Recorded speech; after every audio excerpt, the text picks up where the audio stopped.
Wassalatu wassalamu ala asyrafil anbiya wal mursalin wa ala alihi wa sahbihi ajma'in, amma ba'du. Telah diterangkan tadi oleh beliau Sayyidi wa Syekhi Syekh Adnan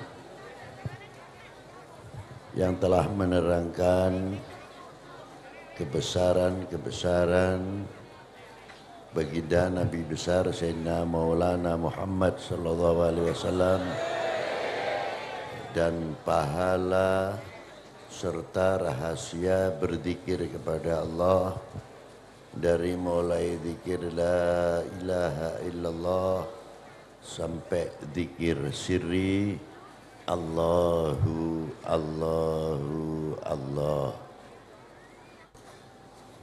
Kalau saya terjemahkan lebih luas atau di dalam bahasa kitab, kita menyebutkan kita mensyarahinya. Ternyata kalimah la ilaha illallah Allah Allah itu akan menjadi ukiran-ukiran setiap hamba Allah yang mendapatkan kehormatan dari Allah, yang selalu dipanggil ya ayyuhalladzina amanu.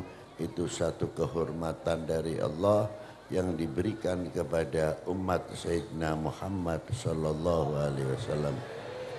Jarang dipanggil dengan kalimah ya ayyuhan nas. Di dalam ayat sering kita dipanggil ya ayyuhalladzina amanu, wahai orang-orang yang beriman. Itu satu kehormatan. Apabila kita mendapatkan satu kehormatan dari Allah karena banyak ya zikir, zikir itu sendiri yang akan menjadi hijab, yang sebenarnya kita akan riya, kita akan sombong, kita akan akhirnya dipoles, dihapus dengan kalimah la ilaha illallah Sayyidina Muhammadur Rasulullah sallallahu alaihi wasallam. Apalagi setiap hari hatinya tidak pernah terlepas dalam zikir sirrinya Allahu Allahu. Pertama kali memang kita selaku sebagai berzikir Allahu Allahu.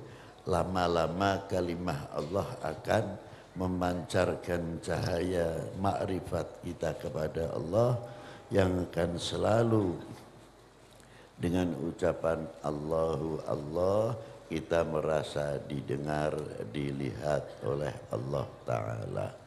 Kalau kita semakin merasa sadar bahwa amaliyah perbuatan kita itu selalu dilihat oleh Allah, insya Allah kita akan melangkah maksiat, malu kepada Allah Subhanahu wa Ta'ala.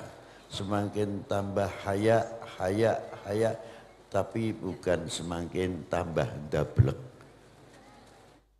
Kalau kalimah la ilaha illallah hanya merupakan hiasan belaka, tidak menjadi sebab kita semakin dekat kepada Allah, tapi justru bisa kita jauh dengan Allah Subhanahu wa Ta'ala. Tapi seandainya kalimah la ilaha illallah itu jadikan ukiran setiap lubuk hati kita, sehingga memancarkan la ilaha illallah yang melahirkan khaufi war roja, awal mahabbah was sidqi, yang ada di mata kita, telinga kita, tutur kata kita, mulut kita. Karena kita selalu mulut kita dibersihkan, dihiasi dengan kalimah la ilaha illallah. Bagaikan orang memakai baju yang bersih, lebih-lebih bajunya putih. Kira-kiranya kalau dikotori itu gimana? Tidak enak. Nah, sama Kalau lisan ini sudah biasa dihiasi, dibersihkan dengan kalimah la ilaha illallah, kira-kiranya lisan kita, mata kita, telinga kita mau dikotori atau tidak? Nah, zaman sekarang itu kan modelnya kena hoax saja percaya. Dan mudah terpengaruh, apalagi mau pilpres. Yang namanya hoax itu berperan sekali. Nah, telinga kita ada filternya tidak.